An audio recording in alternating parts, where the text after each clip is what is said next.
Ouais. Bon, on va commencer. Merci d'être présent ce soir donc, à Cométias pour les vœux des trois chambres.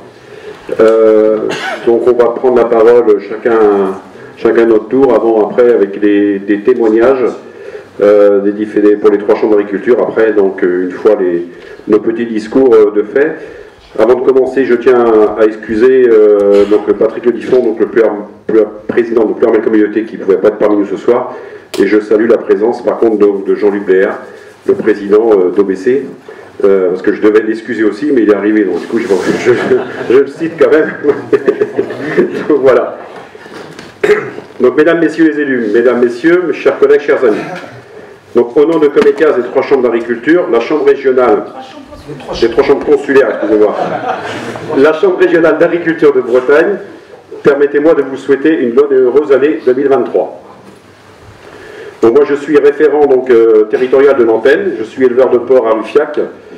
Donc sur l'antenne de Pleurmel, nous sommes 7 élus de la chambre d'agriculture. Donc Jean-René Meunier de Moron, producteur de légumes, Franck Pellerin du Val-d'Ous, éleveur de vaches allaitantes et de porcs, Valérie Gru, éleveuse de porc à Saint-Marcel, Thierry Coué, éleveur de porc à Tréal. Il y a un petit peu de majorité les éleveurs de porc. Non.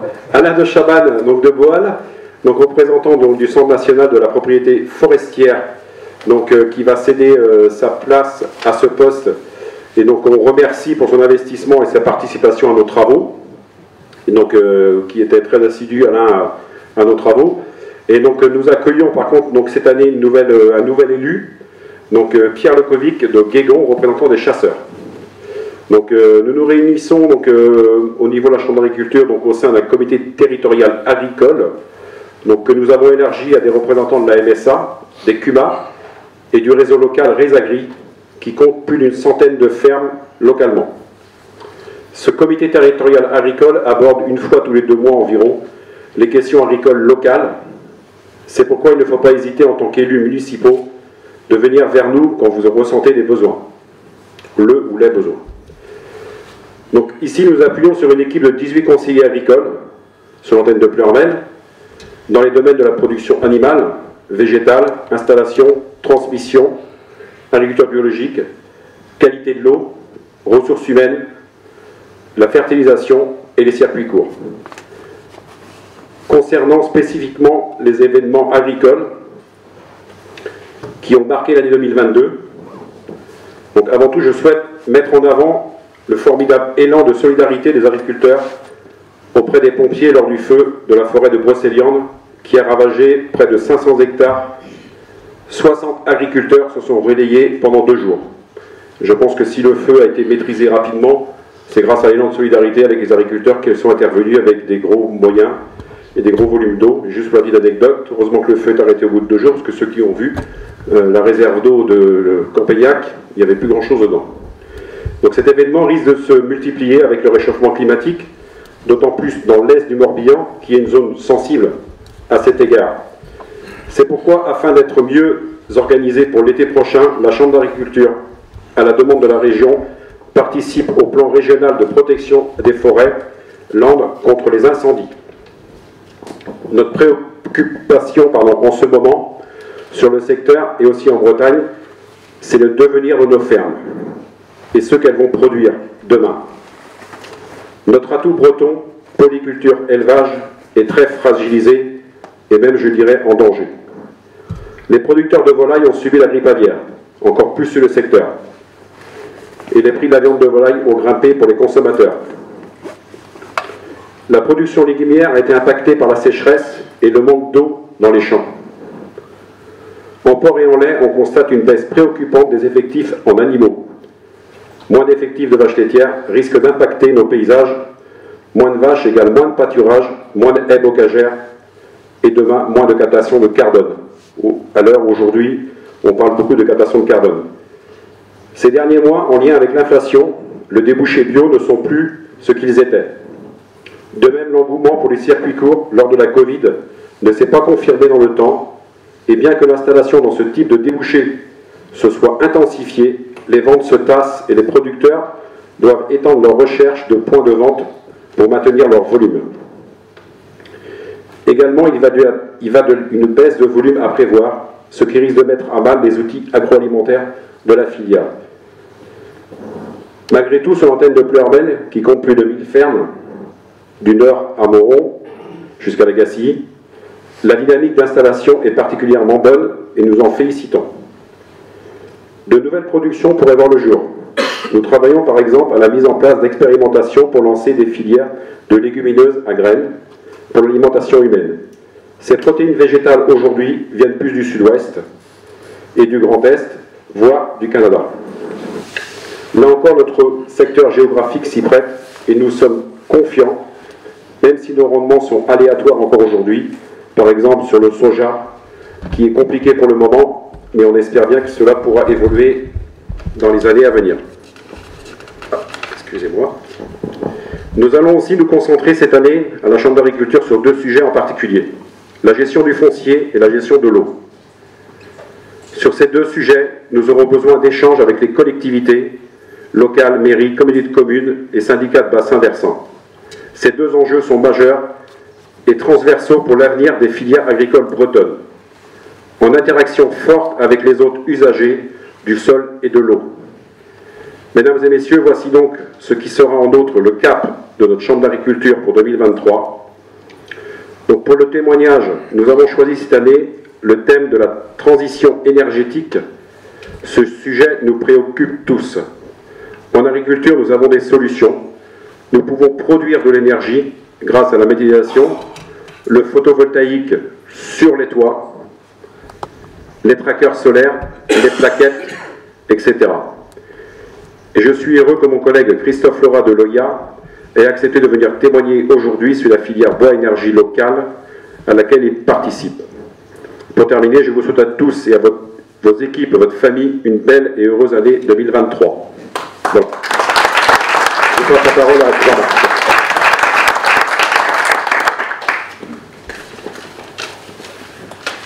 Mesdames et messieurs les élus, mesdames et messieurs et chers collègues, je suis très heureux d'être parmi vous ce soir à cette cérémonie des vœux des acteurs économiques du pays de Pleurmel. Artisans, imprimeurs installés à Josselin, j'ai l'honneur de m'exprimer ce soir au nom des 85 000 artisans bretons, des femmes et des hommes qui font vivre notre économie et nos territoires, qui génèrent quelques 190 000 emplois en Bretagne et forment près de 8 000 apprentis au sein de notre CFA régional le plus important du Grand Ouest.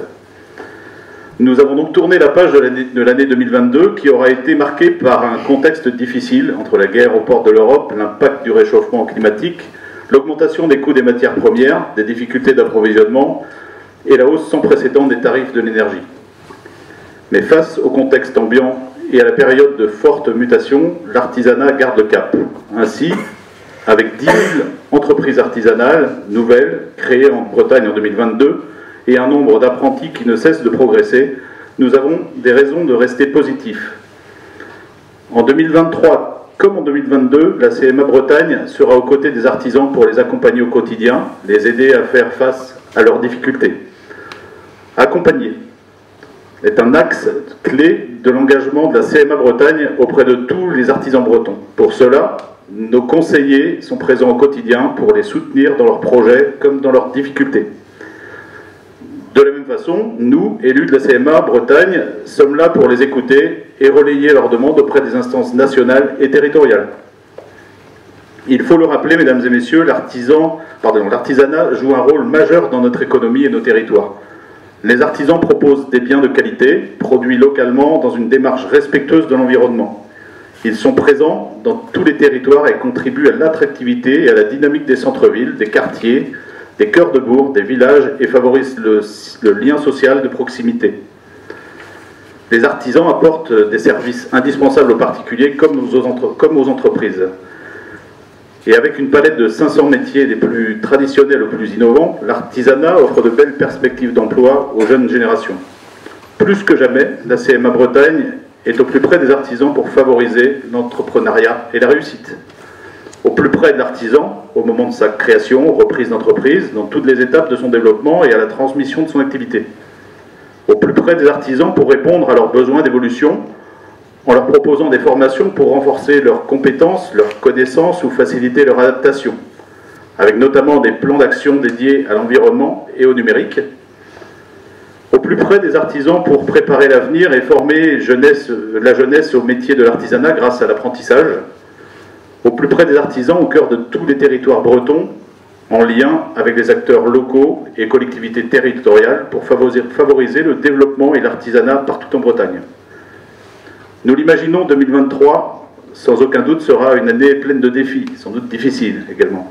Sachez, mesdames et messieurs, que, comme toujours, la CMA Bretagne sera ici, à Pleuhermel, comme partout en Bretagne, aux côtés des artisans, des apprentis, des maîtres d'apprentissage, des créateurs et repreneurs, pour les accompagner dans leurs projets, leurs démarches et les aider à s'adapter aux nouveaux enjeux qui s'ouvrent à eux. Pour cela, je sais que nous pourrons compter sur vous tous, acteurs du territoire du pays de Pleuhermel, nos partenaires au quotidien, si essentiels pour mener à bien nos missions. D'avance, merci à toutes et à tous. Mesdames et messieurs, permettez-moi de vous souhaiter à toutes et à tous une excellente année 2023, qu'elle vous apporte santé, bonheur, réussite dans votre vie professionnelle comme personnelle. Je passe la parole à Stéphane. Merci Jean-Marc. Mesdames et messieurs, je suis très heureux de vous retrouver ce soir pour vous présenter les vœux de la délégation de Pleuhermel de la Chambre de commerce et d'industrie du Morbihan pour l'année 2023. À mes côtés, il y a une équipe dynamique d'élus de la délégation qui vous est présentée derrière moi en projection.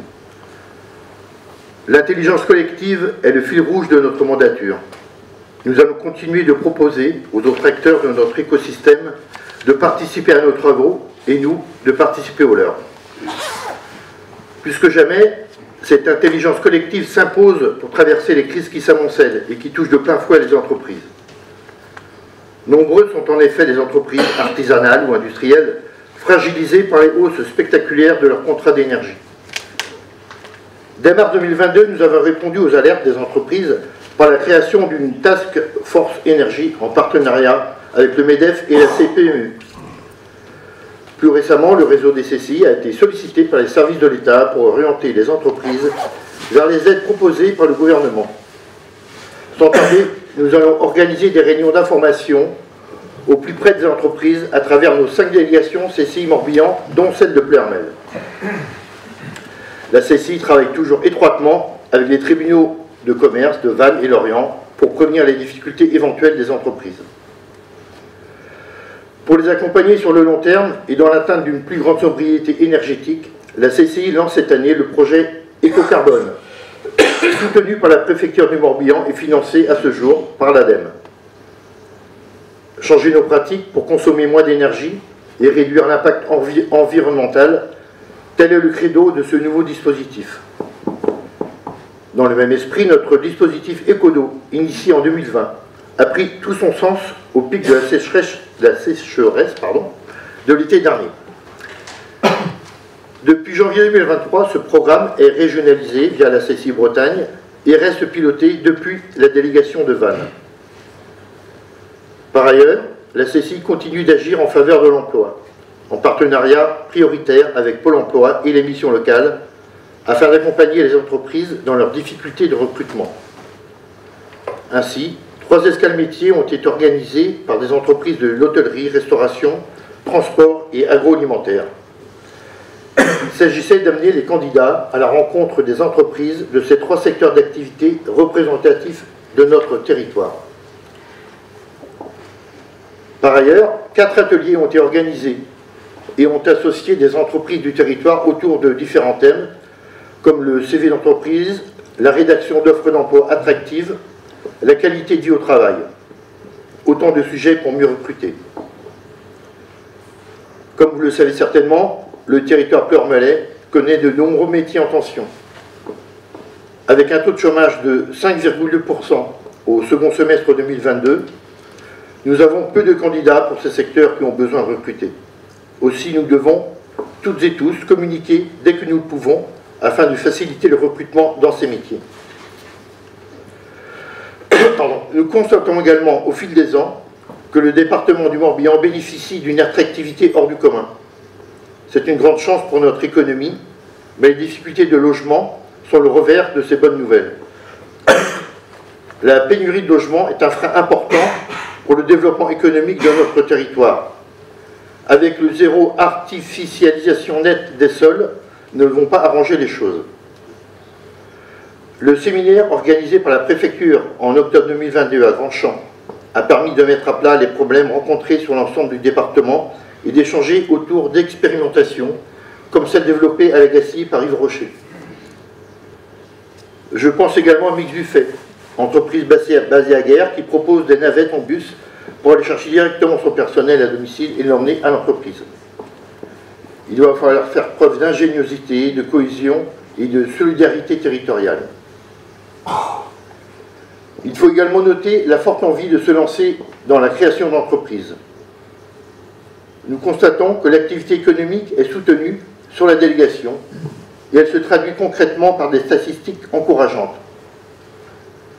Toute création confondue, la délégation se distingue avec le taux de croissance le plus élevé du Morbihan, avec 8,2% d'augmentation.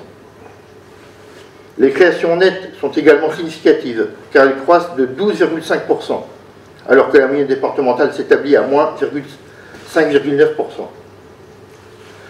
La CCI se doit de soutenir cette croissance économique en apportant une réponse de proximité aux besoins des entreprises en matière de création, de conseil, de développement, de formation, de recrutement. À noter que l'économie touristique a été très favorable cet été, en particulier sur le territoire de Brocéliande, sur celui du canal de Nantes à Brest, de la Gacilly, de Malétroit et de Josselin. Il faut avouer que le tourisme vert et respectueux de l'environnement attire de plus en plus de monde. La CCI du Morbihan, c'est aussi 3000 apprenants par an. La formation professionnelle est un levier majeur de développement pour les entreprises. Elle apporte des solutions dans ce contexte de tension.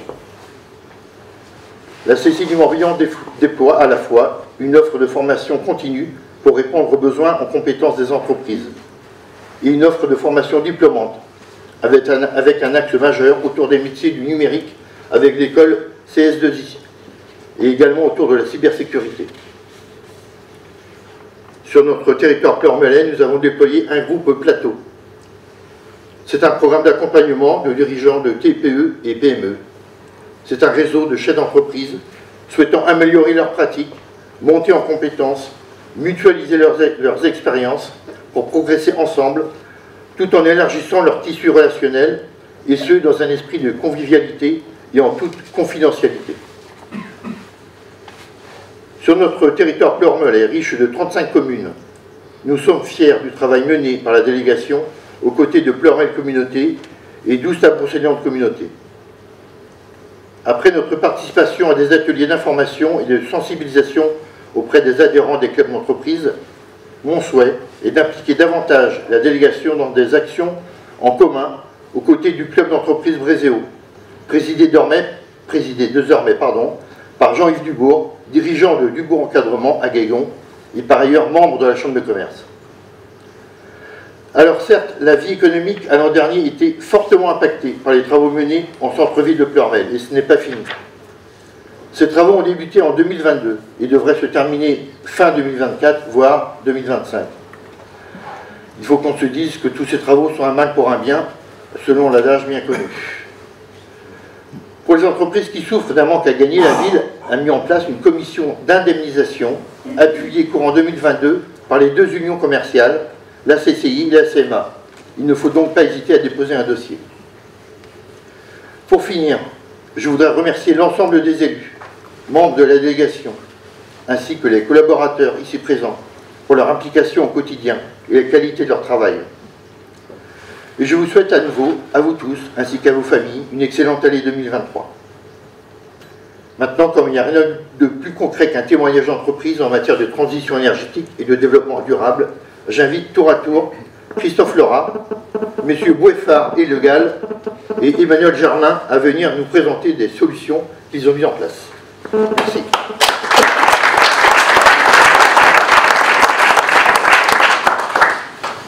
Vous venez tous les trois.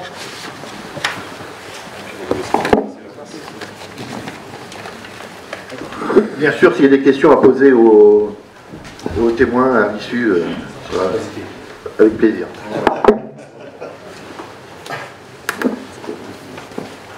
Donc moi je viens témoigner comme je fais partie de la SIC Argoat Bois Énergie, c'est-à-dire on fait des plaquettes pour chauffer des grosses chaufferies de préférence. Alors moi je suis installé sur l'Oya avec mon frère, donc on a 75 vaches laitières et je me suis installé en 2010, donc moi c'est après une reprise d'un tiers. Peut-être sur le diapo, il y a peut-être une erreur. Et mon frère, c'est en 2010, et mon frère, c'est en 2017, après la retraite de mes parents. Alors, je fais partie du membre de Resagri, avec 110 fermes adhérentes, ici à la Chambre d'agriculture. Et personnellement, je participe au groupe de travail I9 Culture. Alors, sur l'exploitation, on a fait beaucoup d'essais de désherbage mécanique sur maïs ainsi que sur céréales.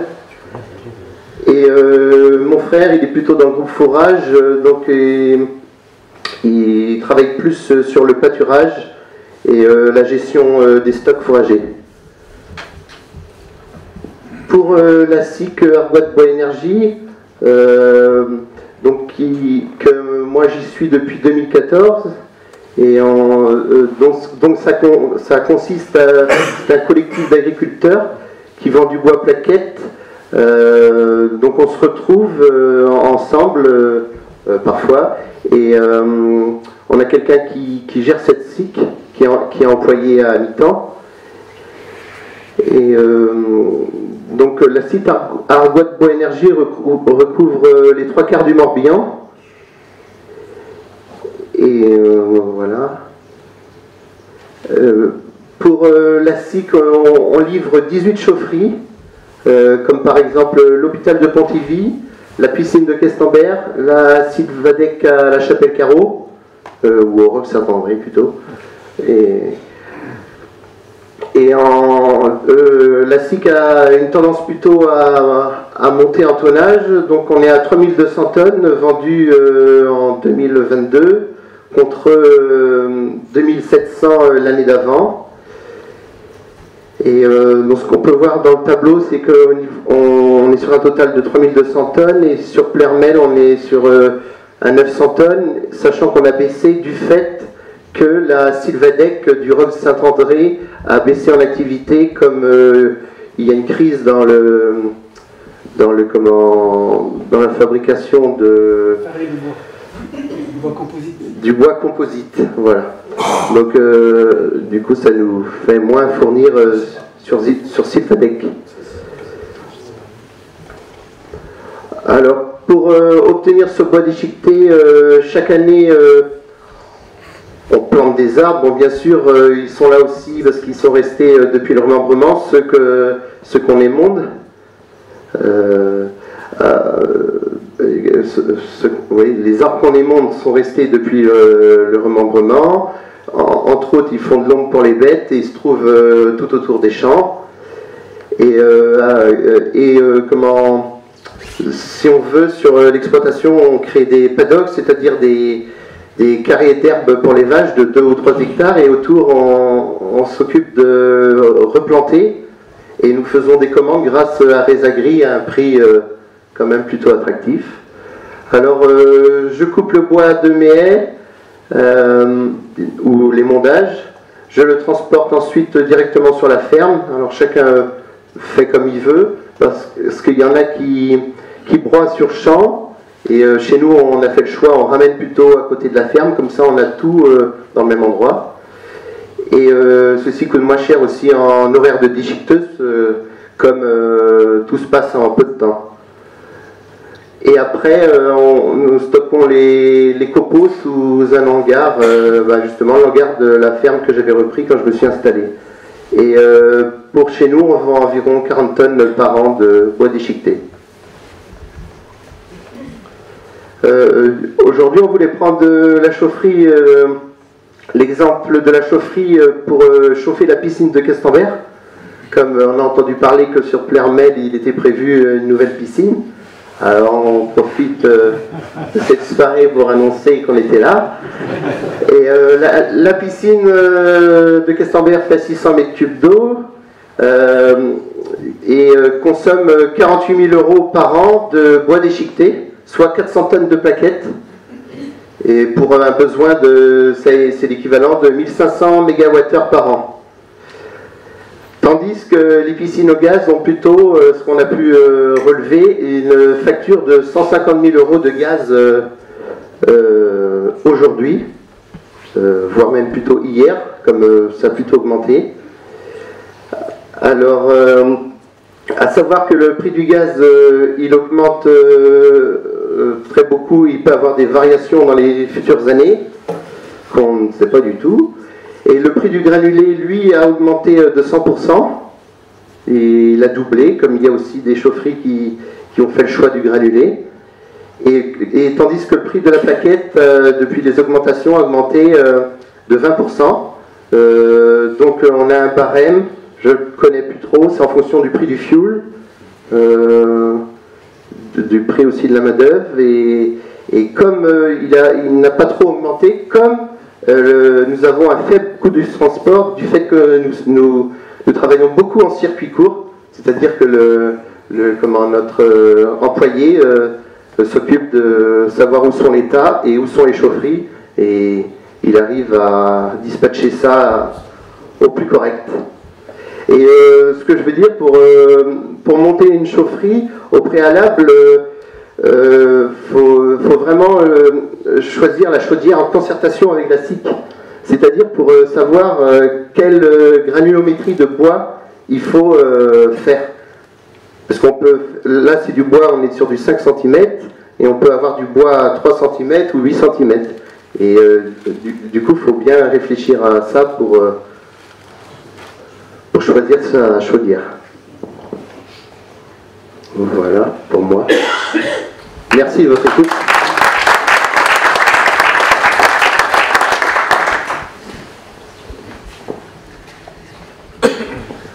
Bonsoir à tous. Donc moi c'est Sébastien Boueffard. Tout d'abord je tenais à remercier Fanny Larmette de m'avoir invité ce soir. Donc moi j'ai créé du coup ma société il y a 6 ans sur Pleurmel. Donc nous on est spécialisé dans tout ce qui est études, installations sur tout ce qui est transition énergétique. Donc on apporte aux collectivités, industries, des solutions en termes d'efficacité énergétique. Donc comme disait tout à l'heure, c'est un domaine qui nous touche tous en ce moment. Donc nous on est 4 et on travaille sur tout le domaine, pas sur le domaine pardon, mais tout sur le département du Morbihan. On travaille beaucoup aussi avec Pleurmel Communauté. Donc voilà pour ma partie. Je travaille aussi en partenariat avec Johan Le Gall, gérant de la société M2I, que je vais laisser parler également. Bonsoir à tous. M2I est une société qui est spécialisée dans la gestion technique des bâtiments. Donc on intervient sur différents domaines, le chauffage, la ventilation, donc dans le pilotage, et également dans tout ce qui est suivi énergétique. Donc ça passe par ce qu'on appelle la télérelève, donc la récupération des informations de comptage énergétique des bâtiments, et également la GTB, GTC, ou également appelée supervision. C'est-à-dire qu'on met en place des outils pour piloter les bâtiments dans la gestion de l'éclairage, dans la gestion du chauffage, dans la gestion de la ventilation. Dans un premier temps pour assurer le confort des occupants, et dans un second temps pour optimiser l'énergie. Donc on intervient sur des bâtiments de type tertiaire comme celui-ci, on intervient également sur des réseaux de chauffage urbain, donc pour la gestion des chaufferies, pour la gestion des sous-stations. L'idée étant de faire effectivement de plus en plus attention à l'énergie qu'on consomme. Voilà, nous intervenons donc dans différents stades des opérations, à la fois dans la conception, sur des installations neuves, donc création de différentes architectures de régulation, définition des besoins avec les clients, et réalisation d'analyses fonctionnelles, l'idée étant avant tout d'avoir une installation qui réponde aux demandes qui nous sont formulées. Ensuite, on fournit les équipements, bien évidemment, et ensuite en découle toute la partie exécution, donc programmation, mise en service, création des imageries, puis ensuite la formation des utilisateurs et la partie maintenance. Donc nos réalisations ici sur Ploërmel, c'est principalement la GTB de Ploërmel Communauté, sur laquelle est également raccrochée la GTB de la ville. Et on a mis en place un logiciel de suivi d'énergie qui s'appelle ARI, qui permet en fait de récupérer l'information de consommation des différents bâtiments, de générer des rapports mensuels et d'analyser ensuite ces rapports pour vérifier quels sont les bâtiments les plus consommateurs sur quel type d'énergie, et ensuite pouvoir déclencher des projections sur des travaux futurs pour générer de l'optimisation. Voilà. Et donc nous sommes partenaires de SBE avec Sébastien, donc qui réalise toute la partie électricité avec nous. Tu as des choses à dire là-dessus? Pas plus. Et je crois que c'est la dernière slide.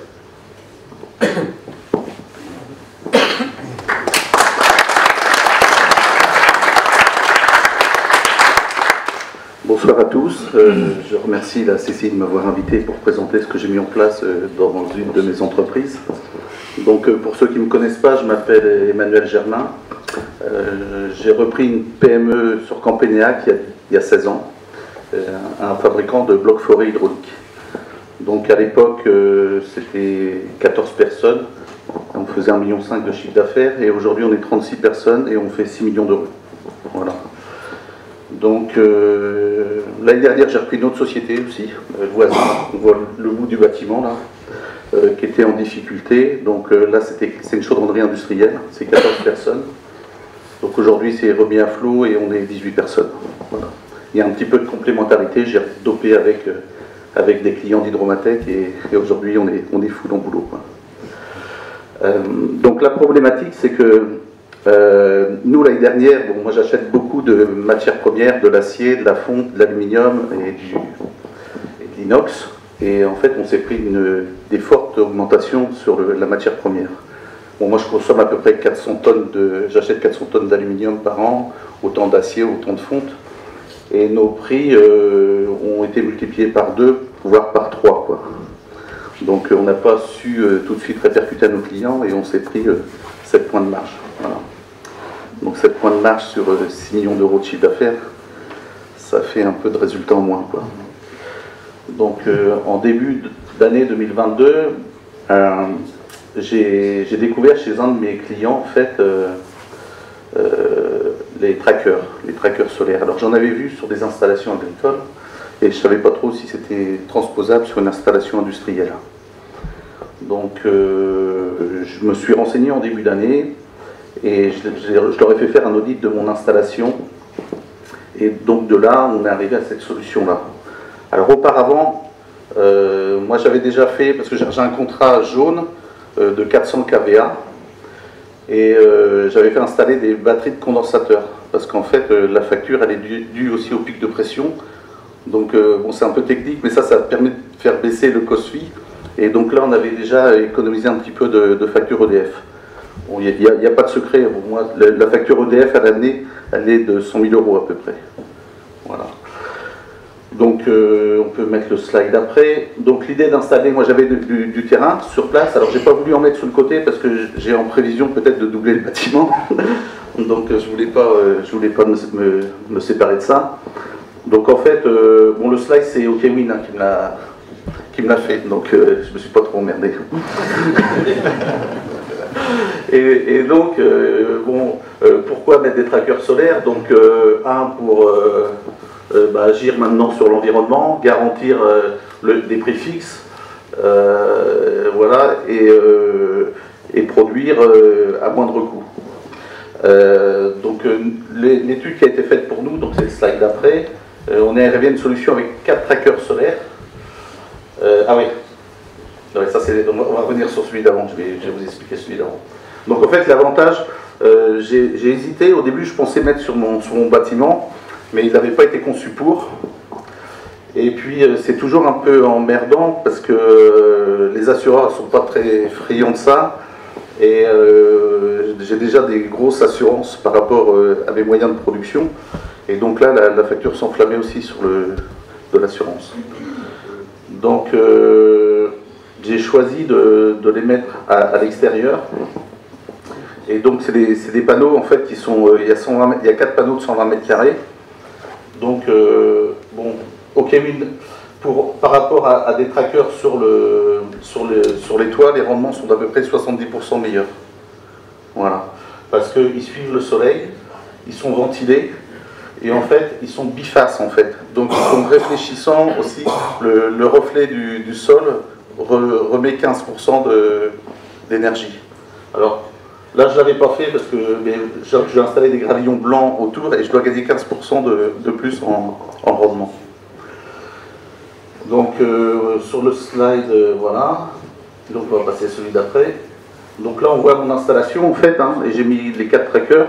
Donc, ils sont venus, ils m'ont remis un rapport, et en me mettant une capacité avec un tracker de fournir d'être à 35% d'autosuffisance, quoi.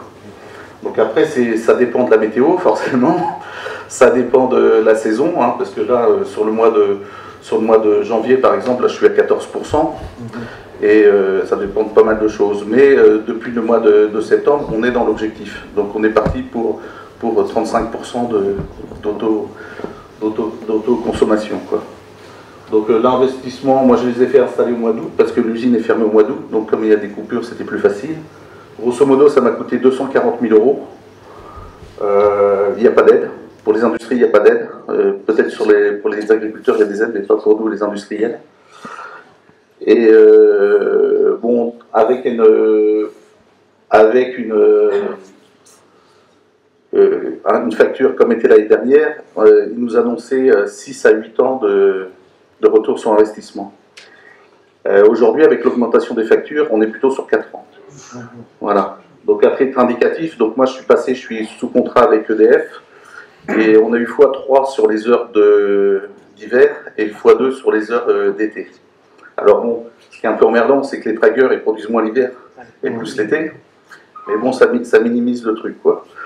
Donc là, je suis sur un retour sur investissement en 4 ans. Bon, en espérant quand même que le kilowattheure va baisser. Mais voilà. Donc un tracker doit fournir à peu près 40 000 kilowattheures à l'année. Voilà. Et donc, voilà ce que je peux vous dire, quoi. Donc, moi, j'ai eu ma première facture du mois de décembre, là.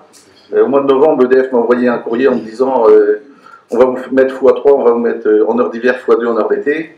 Si vous voulez démissionner, vous avez 15 jours. Démissionner pour aller où? Donc, au mois de décembre, j'ai reçu ma facture. Donc, je suis passé de 8 000 à 18 800. Et pourtant, j'ai consommé 10% de moins d'électricité du fait de mes trackers. Et ce qu'il faut savoir, c'est que on a une très bonne activité et j'ai plus 20 en production. Donc normalement, j'aurais dû produire, être à plus 20% en consommation. Donc finalement, je me retrouve avec une facture à 18 800 au lieu de 24 000. Voilà. Donc si c'est ça tous les mois, c'est vite amorti, quoi. Voilà. Donc OKWind, c'est une société bretonne, en fait. Alors après, je vous garantis pas que tout vient de Bretagne, hein, mais c'est plus un assembleur, parce que les panneaux solaires, faut pas se leurrer, il n'y a qu'un fabricant, et c'est fait en Chine. Hein, mais bon, la partie chaudronnée, la partie assemblage est faite en Bretagne, quoi. Donc ils sont pas mal sollicités en ce moment. Je crois l'année dernière, ils ont doublé leurs chiffres, et là, ils vont quadrupler. Donc moi, à l'époque, c'était 6 mois de délai. Voilà, 6 mois de délai. Bon, je pense que les délais ont augmenté. Et les prix ont dû augmenter aussi un petit peu, quoi. Je suppose que maintenant... Ouais, c'est les mêmes prix, ouais. Donc après, il y a une partie génie civil. Donc il y a des plots qui font 2 mètres sur 2 mètres sur 2 mètres, plus la tranchée pour tout ramener. Donc sur 248 000, j'avais 24 000 de génie civil. Voilà. Il y a des machines, c'est un peu robotisé, quoi. Donc ça tourne la nuit, bon là ça ne produit pas. Le week-end, ça tourne un petit peu. Et avec mon chef d'atelier, on a regardé quand tout était éteint, s'il y en avait encore de la consommation. Et on avait 30 kW en fait de consommation, quoi. Des trucs qu'on n'imaginait pas, quoi. Il y avait un bain de phosphatation qui restait allumé, la climatisation, et donc maintenant on est descendu à 4 kW, quoi, le week-end. Voilà. Donc bon, on rentre dans cette démarche-là. Moi, au mois d'août, j'en ai profité aussi. J'étais avec des vieilles ampoules, parce que des vieilles ampoules à mercure, là. Pourtant, le bâtiment n'est pas vieux, hein. Il est de 2007, le bâtiment, mais bon, c'était cette typologie-là d'ampoule qui était. Donc j'ai tout passé en LED aussi. Voilà. Et bon, tout ça mis à bout, je pense ça va nous permettre d'économiser. Voilà. Il y a un autre point positif pour Emmanuel, c'est que grâce à ça, il a bien communiqué sur les réseaux. Ouais, on a pas mal communiqué sur les réseaux. Il y a plus de lui partout, ouais, moi, star local. Ouais, nous on est sur LinkedIn, tout ça, les réseaux pro. Et j'ai des mecs qui m'ont appelé, d'ailleurs j'y étais hier, je suis monté à Nancy là, un prospect avec qui on n'arrivait pas à travailler, et le patron m'a appelé parce qu'il voulait en mettre chez lui, donc forcément que je l'ai aiguillé, et puis je vais sûrement prendre une commande à 100 000 quoi.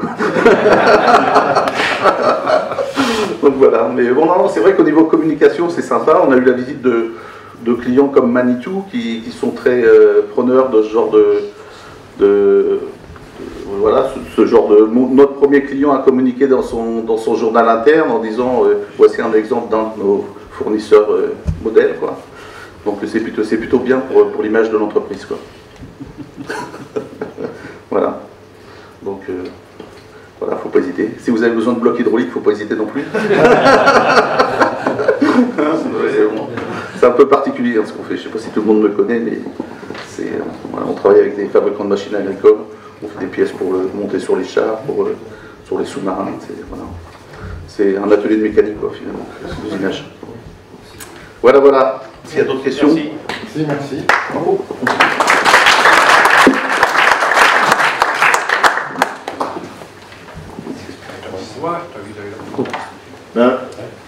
Donc, étant donné que voilà, vous n'êtes pas très loquace aux échanges, on pourra peut-être poursuivre de façon plus conviviale lors du cocktail qui vous est proposé.